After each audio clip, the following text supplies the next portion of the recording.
Je suis Muriel Munga, mère de Tiani qui a 12 ans. Je suis également auteure de Naponi et d'un deuxième livre qui est plus des anecdotes, qui parle d'anecdotes, et ça s'appelle Let Me Tell You Now. Je suis également photographe et je suis également... J'optimise les espaces, voilà. Donc je dirais optimisatrice d'espace.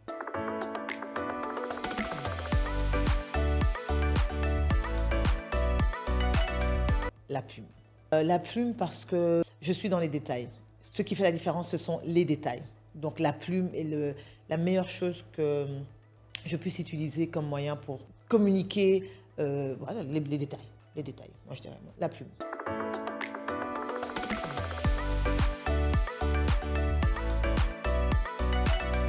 Alors comme artiste, il y a tellement de choses qui se passent à Kinshasa. Tout bouge. Tout bouge. Je suis inspirée par les 207, ou je sais pas, ou ce sont les 307. Je suis inspirée par un enfant qui pleure, un marché qui est bruyant. Ça, c'est mon œil de photographe.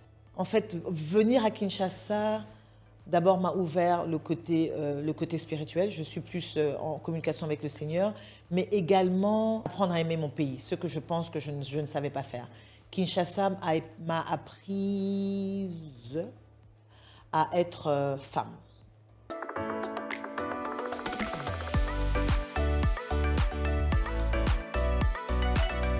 Non, quand je l'ai écrit, je crois que c'était... Moi, pour moi, l'écriture, déjà, c'est un exutoire. Donc, quand je l'ai écrit, je voulais raconter un quotidien. Je crois que c'est qu'à la deuxième relecture ou la troisième relecture que je me suis dit, tiens, j'espère que le public va apprécier. Mais quand j'écrivais, c'était plus raconter... Vous devez comprendre que dans mon livre Naponi, il y a des parties qui font partie de ma vie. Mais je romancise tout autour. Donc, je peux parler, par exemple, de le personnage principal qui a cherché le Seigneur.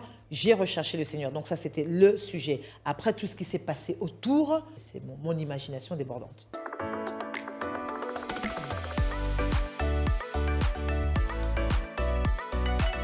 Au départ, oui. Je pense que j'avais besoin de prouver plus. Maintenant, non. J'essaye d'être meilleure que la fois précédente. Voilà, j'essaie toujours de m'améliorer, mais je ne fais pas ça pour prouver. Je fais ça pour me dire que I can do better. Je commence à parler en anglais. Que je peux faire mieux. En fait, moi, mon idée de quand j'écris, c'est faire mieux que la prochaine histoire, la rendre plus intéressante. Quand je prends en photo, c'est créer de plus belles photos, créer des photos qui sont plus parlantes, qui sont plus accrocheuses que les photos précédentes. Mais c'est plus maintenant par rapport à moi, pas par rapport aux autres.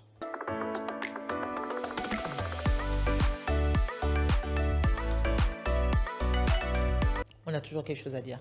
Que ce soit une relation entre frères et sœurs, que ce soit une relation avec tes parents, une relation avec ton amoureux, une relation avec tes enfants, on a toujours quelque chose à dire. Une relation avec la ville dans laquelle tu habites, on a toujours quelque chose à dire. Les sujets, il y en a partout. Tu peux avoir une histoire à partir d'un insecte qui t'a mordu. On a toujours une histoire à raconter. Tu peux raconter une histoire sur ta maladie. Moi, je dis toujours, il faut foncer. Il faut écrire, écrire, écrire. Et laisser parler son cœur. Pas faire ce à quoi les autres s'attendent, mais plutôt laisser parler ce que l'on ressent au plus profond de soi.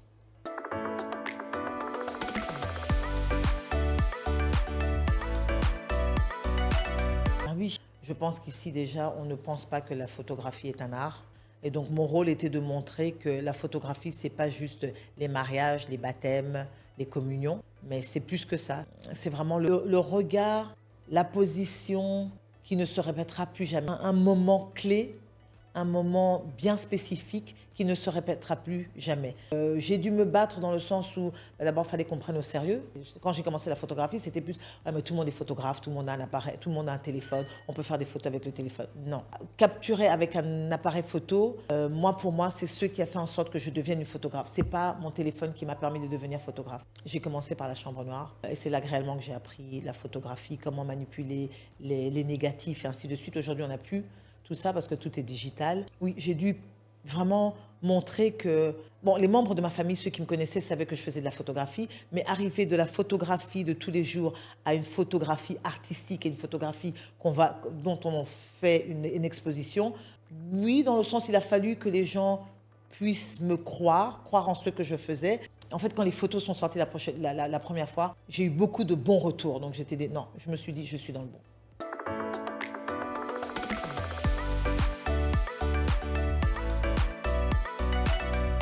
je sais que ça va paraître bizarre, mais quand je suis devenue mère, parce que c'était quelque chose dont j'avais toujours rêvé. Et le jour où c'est arrivé, je me suis dit, God Almighty, je l'ai fait. Ça y est, j'ai mon enfant.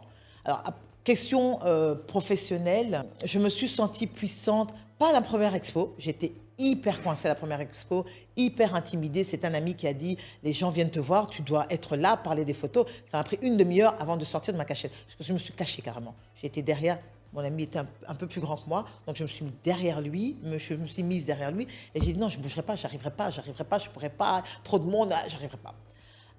Mais au moment où je me suis sentie puissante, c'est quand j'ai terminé mon livre. Je me suis dit, waouh, je l'ai terminé, même si je l'ai gardé dans le tiroir pendant 10 ans. Alors, côté photographie, je me suis sentie puissante à ma dernière exposition. Non, à la première exposition en 2011, exposition de femmes. C'était rien que des photos de femmes en noir et blanc. Le monde que ça a attiré, les retours que j'ai eus, je me suis dit, wow. Enfin, je trouvais que mes photos étaient géniales, je me trouvais absolument canon, ok. Et je m'étais dit, à ce moment-là, je me suis dit, wow, I did it, I made it, I did it. Je l'ai fait, ça y est, je suis Muriel Lafont. On me reconnaît en tant que photographe. Ça, c'est la première fois, en 2011, toutes les femmes que j'ai prises en photo. Et puis, la fois d'après, c'était quand j'ai fait mon expo de Poivre et Sel, l'année dernière en septembre, à voir tout ce monde, admirer les photos, surtout que j'avais fait sur un support différent qui est le plexiglas. Ah, je me suis sentie vraiment là. Et quand mon livre s'est vendu, et que ça, parce que j'ai commencé à le vendre d'abord dans un petit comité, c'est-à-dire avec les membres de ma famille, auprès des membres de ma famille, de mes collègues de travail, et que tout le monde voulait l'acheter, je me suis dit, donc je peux avoir cet impact. Waouh! Maintenant, il faut l'acheter et le lire. Hein. Mais ouais, je me suis sentie... Et puis, voilà, maintenant c'est une autre chose, mais quand j'ai coupé encore mes cheveux, je me suis dit, ouf! I'm a power woman. Je me suis dit, wow, Muriel! Pourtant, ce n'est pas la première fois que je coupais mes cheveux. Hein. Je les avais déjà coupés auparavant. Ça faisait 2 ans que je faisais des tresses. Mais là, quand j'ai décidé de couper à nouveau mes cheveux, vous ne pouvez pas savoir, j'ai senti une sorte de poids qui s'enlevait de mes épaules et je me suis sentie powerful. Quand je marche, avec la coupe que j'ai, ah non, je me sens belle, je me sens forte. Je me dis, Muriel, tu peux faire tout ce que tu te mets en tête. Tu peux faire et tu peux y arriver.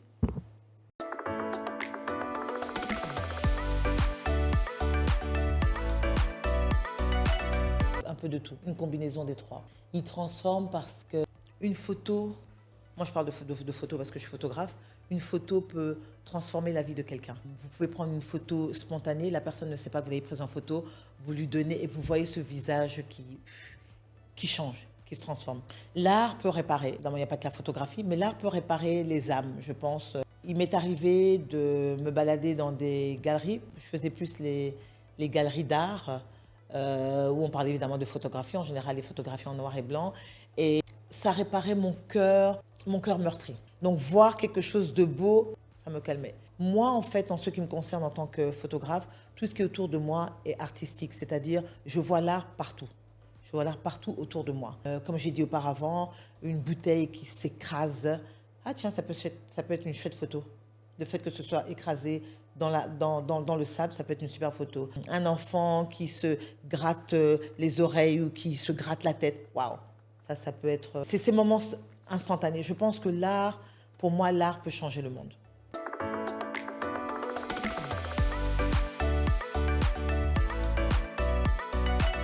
Chère Muriel, ton parcours fut long, mais magnifique. Tu t'es battue comme une malade. Tu as atteint les objectifs que tu t'es donnés.